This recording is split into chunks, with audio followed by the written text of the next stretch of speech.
ሰላም ሰላም የተወደዳችሁ የናይል አካዳሚ ቤተሰቦች እንዴት ናችሁ? በያላችሁበት የዓለም ዳርቻ ሁሉ ሰላማችሁ ይብዛልኝ። ይህ ናይል አካዳሚ የእንግሊዘኛና እንዲሁም አማርኛ ለጀማሪዎች መሰረታዊ ትምህርት የምንሰጥበት ቻናል ነው። በተለይ ለጀማሪዎች አማርኛ እንዲሁም እንግሊዘኛን ከመሰረቱ ገና ማወቅ የሚፈልጉና ፊደላትንም በደንብ መለየት የሚፈልጉ ሲቀጥል ደግሞ አማርኛ እንዲሁም እንግሊዘኛ ውክልናቸው ምን እንደሚመስል ለመለየት የሚፈልጉ ካሉ እንግሊዘኛን ከመሰረቱ ከፊደላት ጀምረን ከፍ እያልን እስከ መጨረሻው የምንሄድ ነው የሚሆነው። እናንተ የሚጠበቅባችሁ አማርኛ እንግሊዘኛ ውክልናቸው ምን ይመስላል፣ የአማርኛ ፊደሎችን ዘርዘር አድርገን ከመጀመሪያው እስካሁን እስከ ጨ ድረስ ደርሰናል። ከዚህ በፊት የለቀኳቸው ቪዲዮዎች አሉ። እነሱን ከመጀመሪያው እያንዳንዱን ምን አይነት ውክልና ይሰጣቸዋል፣ እንግሊዘኛ ፊደልን በምን አይነት አማርኛን እንዴት አድርገን ነው ወደ እንግሊዘኛ ቀይረን ማንበብ የምንችለው እያላችሁ ለተቸገራችሁ ማንኛውም መሰረታዊ ጀማሪዎች ለሆናችሁ ይህ ቪዲዮ ለእናንተን ይመለከታል። ረጋ ብላችሁ ለመመልከት ሞክሩ፣ ትማሩበታላችሁ፣ ብዙ ጥቅም ታገኙበታላችሁ፣ ነገ ትለወጡበታላችሁ ብዬ ያሰቡት ቪዲዮ ስለሆነ እናንተ የዚህ ቻናል አዲስ የሆናችሁ ላይክ እና ሼር እንዲሁም ሰብስክራይብ እያደረጋችሁ ለፉ። ነባር ቤተሰቦቻችን ደግሞ እንደተለመደው የዘወትር ድጋፋችሁ እንዳይለየኝ እያልኩ ከወዲሁ አሳስባለሁ። ሼር እና ላይክ ማድረጋችሁን አትርሱ። በውስጥ መስመር መማር ለምትፈልጉ ደግሞ ከዚህ ጋር በምናስቀምጥላችሁ ስልክ በቀጥታ በመደወልም ሊሆን ይችላል። በኢሞ፣ በዋትስአፕ፣ በቴሌግራም በማንኛውም የሶሻል ሚዲያ አማራጮች የምታገኙ ነው የሚሆነው። እናንተ የሚጠበቅባችሁ ኃላፊነታችሁን ላይክ እና ሼር በማድረግ ለሌሎች አማርኛ እንዲሁም እንግሊዘኛ ከብዷቸው ለመጻፍ የተቸገሩ ለማንበብ የተቸገሩ ሁሉ ይደርስላቸው ዘንድ ሼር ማድረጋችሁን አትርሱ። ዛሬ ደግሞ ይዤላችሁ የመጣሁት ምንድነው የእንግሊዘኛ ፊደላትን በአማርኛ እንዴት አድርገን ነው ማንበብ የምንችለው፣ የእንግሊዘኛ ፊደላትን በአማርኛ እንዴት አድርገን ነው ማንበብ የምንችለው፣ መጻፍ የምንችለው፣ ውክልናቸውስ ምን ይመስላል የሚለውን ከገ እስከ ጨ ያሉ ፊደላትን ረጋ ብለን የምናይ ነው የሚሆነው። እስከ መጨረሻው አብራችሁን ቆዩ። ቀጥታ ወደ ትምህርቱ እሄዳለሁ። አማርኛ እንግሊዘኛ ፊደላትን በአንድ አድርጎ ማጥናት የሁለቱንም። ለምሳሌ አማርኛ ገ ከሆነ እንግሊዘኛ ገ ብለን የምናነበው ማን ይሆናል? አማርኛ ሀ ከሆነ እንግሊዘኛ ሀ ብለን የምናነበው ማን ይሆናል? እንዲሁም ማንኛውንም ፊደላት የአማርኛ ፊደላት 7 ቤተሰቦች አሉት። እነሱ 7ቱ ቤተሰቦች በእንግሊዘኛ ሲነበቡ ውክልናቸው ማን ይሆናል? የሚወክላቸው ፊደልስ ማን ነው? ለምሳሌ የጨ ፊደል ማን ይወክለዋል? የገ ፊደል ማን ይወክለዋል? እንዲሁም የጠ ፊደል ማን ይወክለዋል የሚለውን እያንዳንዱን ረጋ ብዬ ነው ማሳያችሁ። እናንተ እየተከታተላችሁ እያንዳንዷን በተለይ ፊደላትን የምትችሉ ቢሆን ይመረጣል። ፊደላትን ማትችሉት ደግሞ ወደ ኋላ መለስ ብላችሁ እያንዳንዱን ፊደል ለማየት ሞክሩ። ፊደላትን ነጥላችሁ ወቁ። ከኤ እስከ ዜድ ያሉ የእንግሊዘኛ 26ቱን ፊደላትና እንዲሁም 5ቱ ቫውል ሌተር ነጥላችሁ ለማወቅ ሞክሩ። ምክንያቱም እነሱን ማወቅ የሚጠቅማችሁ ለምንድን ነው? ከዚህ ጋር ኮንሶናንቶች እና ቫውሎች ባንድ ላይ በመቀላቀል አንድ ፊደል ይመሰርታሉ። ለምሳሌ ገ የሚለው ፊደል የመጀመሪያው ኮንሶናንት ነው፣ ቀጣዩ ቫውል ነው። እነዚህ ድምጸቶች የቫውል ሌተሮች ድምጸቶችን ማወቅ ለይቶ ማወቅ ግዴታ ነው፣ ይጠበቅባቸዋል ማለት ነው። የአማርኛ ፊደሎች ከአ እስከ ኦ የአማርኛ የ34ቱ ፊደል አናባቢ እንዳሉ ሁሉ የእንግሊዘኛ ፊደል አናባቢ ወይም ቫውል ሌተር የምንላቸው ደግሞ 5 ፊደሎች አሉ። እንዲሁም አንዷ ደግሞ ዋይ ደግሞ ከፊል ኮንሶናንት ከፊል ቫውል አለች። እሷንም ጨምሮ እንዴት አናባቢ ሆኖ መግባት እንደሚችሉ እነሱን ማወቅ ይጠበቅባቸዋል። ከዛ በኋላ በተለይ ያን ያህል የወጣ እውቀት ባይኖርም ግን አማርኛ ድምጹን ተጠቅመን በእንግሊዘኛ ፊደላት ለመጻፍ በተለይ ቴክስት የምንጻጻፈው ብዙዎች የአማርኛን ፊደል ድምጹን ተጠቅመን በእንግሊዘኛ ነው የምንጽፈው። ሰላም ስንል፣ እንዴት ነህ፣ እንዴት ናቸው ስንል በተወራረሱ ቃላት ነው አሁን እየተጠቀምን ያለ። ልክ እንደነዚህ አይነቶችን ለመጻፍ ይሄኛው ውክልናቸውን ማወቅ በጣም ይጠበቅባቸዋል፣ በጣም ማለት ነው፣ ይጠቅማቸዋልም። ስለዚህ እነዚህን እያንዳንዱን ረጋ ብላችሁ ተከተሉ። ገ ስል ምንድነው የሚሆነው? ጂ ኢ በመጀመሪያ ገን ሊወክል የሚችለው ጂ ነው። በመጀመሪያ ገን ሊወክል የሚችለው ጂ ነው። እያንዳንዱ ላይ ከጉ ከጊ ከጋ ከጌ ከግ ከጎ እያንዳንዱ ስታዩት የሚወክለው ማን ነው? ጀ ነው። ስለዚህ የመጀመሪያ ገ ስንል አናባቢ ማን ይከተለዋል? ኢ ይከተለዋል። ጂ ኢ ካልነ ገ ማለታችን ነው። ሁለተኛው ደግሞ ጉ ስንል ደግሞ ማን አናባቢ ነው የሚከተለው? ዩ ይከተለዋል። ዩ ጉ ጂ ዩ ጉ ይከተለዋል ማለት ነው።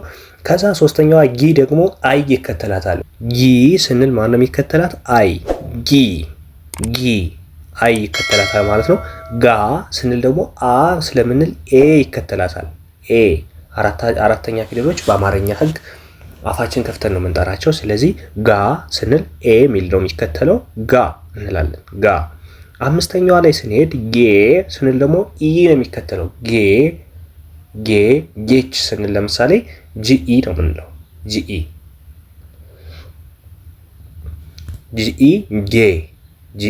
ጌ። ከዛ ግ ስንል ደግሞ ምን ይሆናል? ጅ ብቻ ብቻዋን ግ።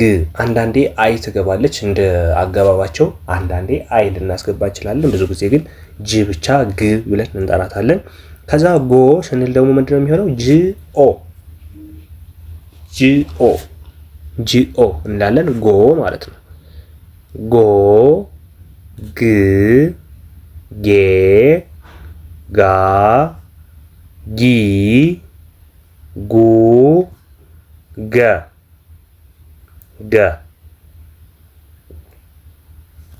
ከዛ በመቀጠል ደግሞ ወደ ጠ ፊደል ስንሄድ አሁንም ውክልናው የጠ ፊደል በቲ ነው የሚወከለው። ጠ ፊደል እና ተ ፊደል በተመሳሳይ ሁለቱ በቲ ይወከላሉ። የጠ ፊደል እና የተ ፊደል ሁለቱ በተመሳሳይ በቲ ነው የምንወክላቸው።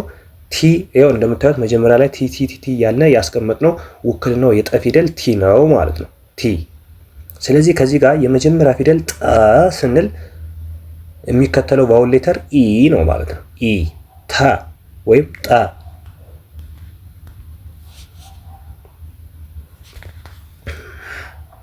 ጠ ወይም ተ የምንለው ቲኢ ይሆናል ማለት ነው። ቲኢ።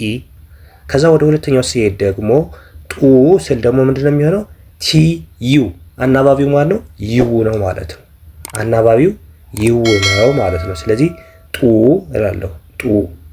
ወደ ሶስተኛው ሲሄድ አናባቢዋ አይ ነው የምትሆነው። ስለዚህ ማን ይሆናል? ጢ። አራተኛው ጣ ደግሞ አናባቢው ኤ ነው የሚሆነው። ቲኤ ጣ። አፋችንን እንከፍታለን ማለት ነው። ወደ አራተኛው ስንሄድ ጣ እንላለን። ቲኤ ማለት ነው። ቲኤ ጣ።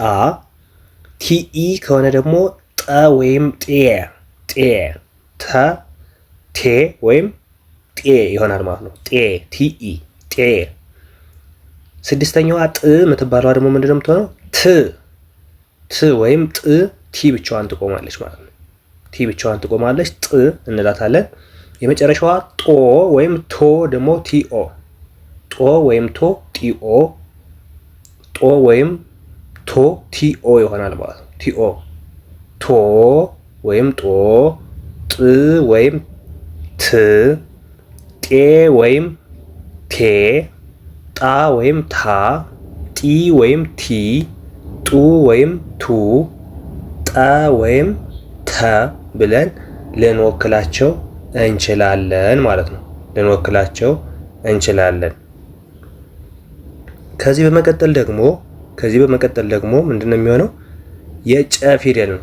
የጨ ፊደል ደግሞ የሚወከለው በማን ነው? በሲኤች ጨ ወይም ቸ ልንለው እንችላለን። ሁለቱንም በአንድ ይወክላል። ሲኤች ማለት ጨ ወይም ቸ ፊደልን ይወክላል። ጨ ወይም ቸ። ስለዚህ ቸ ወይም ጨ ሊወክል የሚችለው በማን ነው? በሲኤች ነው የምንወክለው። ሲኤች።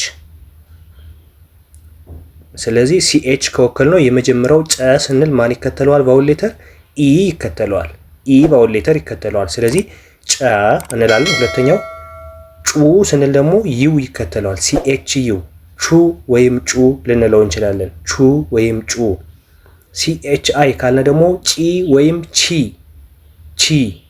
ወይም ጪ ልንለው እንችላለን። አራተኛው ጫ ወይም ቻ።